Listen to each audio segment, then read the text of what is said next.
A swollen face is like the dog just like yelling at me. Hey, Dr. Dan, abscess, tooth abscess, fix it. Hi guys, my name's Dan, I'm a veterinarian, and today I'm gonna go over dental abscesses, or teeth abscesses in the dog. I'm gonna go over what the pet owner may notice at home, how I fix a dental abscess, and what to expect long term. A dental abscess or tooth root abscess in a dog is actually really common. They can happen from a handful of reasons. Maybe the dog has a broken tooth and the root gets infected. Or maybe we just have long-term dental disease which progresses into a dental or tooth infection. What the pet owner may see at home includes, and most commonly, is a swollen face. Because the roots in the teeth are so long and big in a dog, if they get infected, it can work up and you can get a swelling under the eye.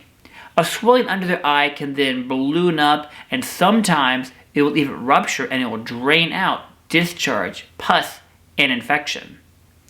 So if an owner notices a swollen face and it happens magically overnight, that may mean we have a tooth root infection.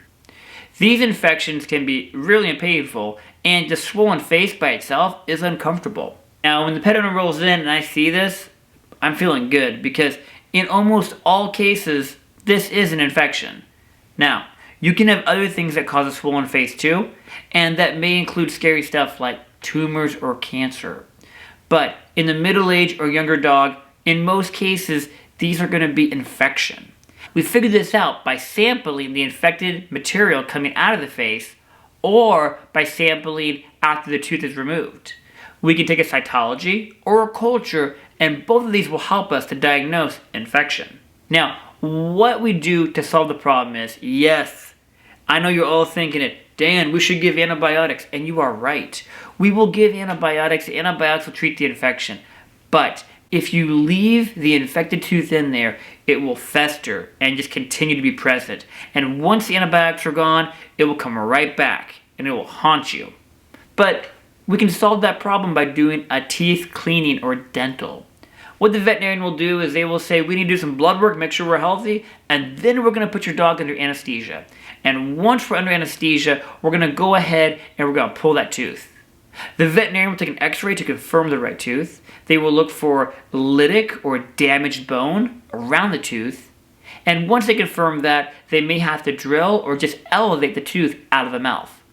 Once the tooth is out, they may flush it. And what I like to do is I will pull that tooth out and then I will flush the pocket and I will look at the face and I want to see my flush come out of the face too. And then I'm like, man, I found the actual canal of where the infection went and I'm flushing that out. And by doing that, I'm fixing the problem. Of course, the pet owner will do antibiotics after the tooth has been pulled. But the antibiotics help treat the infection. They prevent the dog from getting septic, getting really sick, and they help resolve it. But the most important thing the vet and the pet owner will do together as a team is pull that tooth. Pulling that tooth resolves the nidus for infection, and once that tooth is out, the dog can heal. Dogs have a lot of teeth, and they don't need an infected, gross tooth because it's going to hurt and be painful, and it's going to degrade their quality of life. Once that tooth is out, we're going to do so much better. And if a pet owner does not notice a swelling, but they're still worried about an infection, a dental x-ray at the veterinary office will help confirm that or deny it. I've been fooled before too, but once a dental x-ray is taken, just like humans, we're going to know if there's infection there or not. Once it's all done, the pet owner does antibiotics for a couple of weeks, the infection goes away, the doggy feels great. Keep brushing those teeth as often as you possibly can with doggy toothpaste, and get routine dental checks and dental cleanings as often as once a year if needed. I hope this was super helpful, guys.